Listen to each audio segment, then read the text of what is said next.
Our next keynote speaker started at Oracle. Shortly after, he founded a series of successful startups resulting in IPOs and acquisitions.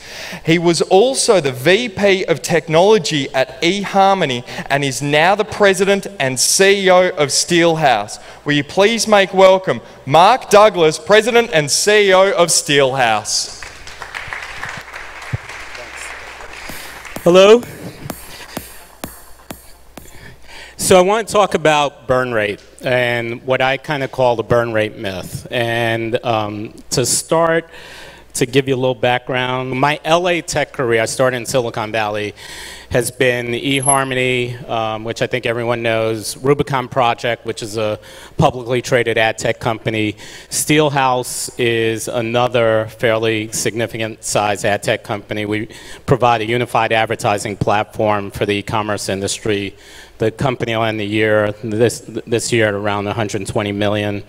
And what's unusual, I actually have two venture funded companies at the same time. I recently started another company called Homey, which hasn't launched yet. And those four companies have raised in roughly the last 10 years about $275 million combined. And I don't think we needed to do that. So that's what I want to talk about. So the myth out there that you see every day on TechCrunch, New York Times, wherever you see startup announcements, is that the only way to build a high-growth company is to essentially raise vast amounts of money and shovel that money onto some kind of burning fire and use that to drive growth for that business. And you know, most companies have to get to that stage, and I'm going to talk about that a bit also. But what I don't think most people know is when you read those announcements about companies raising, like for example, eHarmony, we raised $112 million. It only took $2 million to become profitable. And then we raised $110 million while we already had $30 million more in the bank from profitability. So it's a bit of a myth that it takes, you know, kind of these huge sums of money. And I also think that if you talk to most founders of company or people who built companies, they'll tell you the rule of thumb is however much money you think you need, you'll wind up needing to raise more than that. I think most look back and think they could have used half what they raised, that they wasted a lot, that that if they had been more determined to build the business using cash, that they could have done it with a lot less money and possibly done a lot faster also, because using less kind of builds discipline also. So when I started SteelHouse, we have our investors are a number of investors here in LA: Baroda Ventures, Graycroft Ventures, Qualcomm, Rincon Ventures. And one of my investors kind of kept telling me the phrase, nail it, then scale it. And so figure out the product, figure out the sales model, and then basically scale that business. And and in every kind of opportunity I have where I did not follow that advice, I look back and I see where we wasted time, where we wasted money, where we basically got defocused because we were, you know, kind of adding a lot of things that maybe we weren't ready for, and quite frankly, burning a lot of cash. Our peak burn rate at SteelHouse was roughly 1.2 million a month, and we, at one point, literally just decided to stop that, and 2 months later, we were a profitable business and growing at twice the rate. So I'm going to talk a little bit about how. So I think everyone knows, but I'll reiterate here, you know, it takes a great team in order to build a great business. It's one of the elements. And I can tell you for sure, every problem I've experienced in building any company I've been involved in, that problem started with people. And in other words, that problem was in my control. That I Yeah, and it doesn't mean those people were bad. Maybe it wasn't a good fit for our business. Maybe they were at a point in life where things weren't, kind of weren't working. But it was never an issue where this was totally outside of our control. It was always choices that I made about people that didn't pan out. And so, the elements of building a business is why a great team is so important. The other thing you need, obviously, is you need capital. And great people tend to attract capital, so, they kind of go in order. And then when you combine those two and you combine them with a great product, you tend to have a great business. And the product market fit is obviously always difficult, but the good teams will generally figure that out if there's a real market there. So let's go back to talking about this myth about high burn rate and things like that. So, as you build a business, you look for the right market, hopefully build a great product. This whole thing about minimum viable products don't tend to build great businesses. So I have a co-founder who hates that term. If you watch the show Silicon Valley, they have a really good joke about that. And so if you get the product right, you get the team right, you'll generally be able to attract capital, and then hopefully you'll reach a point where you're ready to scale that business. And hopefully you won't try to scale it too quickly before you're ready for it. But you'll reach that point where you're ready to scale business, and that's when every person you talk to in the finance community will tell you you're going to need vast amounts of capital if you're lucky, if you get to that point.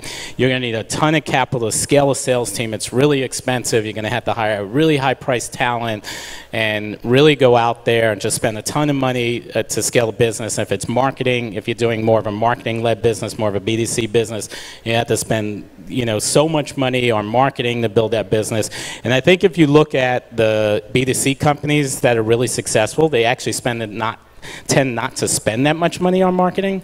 And if you look at the B2B companies that are successful, you'll often find that they're able to scale their sales team and do it without spending huge amounts of money. Now, it's not easy, but it's also not difficult.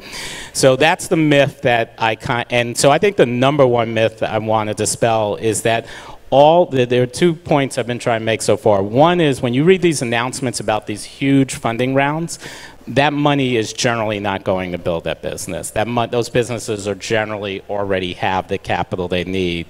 And then when you get to a point where you're really ready to scale the marketing and scale the sales, there are ways to do it without kind of doing what you're going to be told, which is just spend, just spend endlessly. And so I'm going to describe really quick what we did at SteelHouse. So we're growing very quickly, and so and we're a B2B business. We're selling to other businesses, a lot of large brands. And the general rule of thumb for a B2B business is go find people with a big Rolodex, and they will get you into the brands you need. And my experience has been that does not work. As a matter of fact, I heard a talk a few years ago from the head of sales at Facebook, as Facebook themselves were scaling. And he was very successful, had led businesses to over $1 billion in sales. And he said in his talk, anytime someone comes in and says, I should hire them because they have a great Rolodex, that's the person he does not hire. Because the work ethic tends not to be there, the other things. And if those connections don't pan out, where do you go from there? So what we did to scale, first and foremost, goes back to great team. So we found a great person to lead sales. You're not going to build a really good sales team without a great person. By the way, I'll say also on a B2B business, you're not going to get off the ground without the first person in sales. Not necessarily the person that leads it, but that first person in sales just kind of crushing it. But when you get to that point, you're trying to build a sales team. You find a great leader. What we did is before we hired in this phase of growth for our company, before we even hired anyone, we went out and hired someone to do sales training inside the company. We also then put in place a really rigorous hiring process in sales. So we To get hired at our company, you have to basically, besides getting either approaching us or us approaching you, you have to take a sales aptitude test. Generally, the first time we gave that test, we gave it to 110 people. 90 people currently working in sales could not pass that. Could not pass a sales aptitude test, and sales was their career.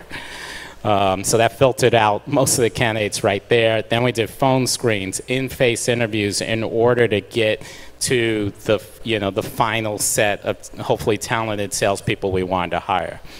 And we hire young. We don't hire people with a great Rolodex. We don't even hire people that necessarily have experience in the field in our space.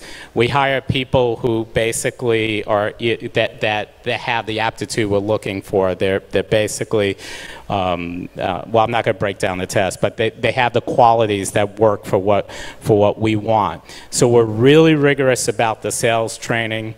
We're really rigorous about my phone was ringing.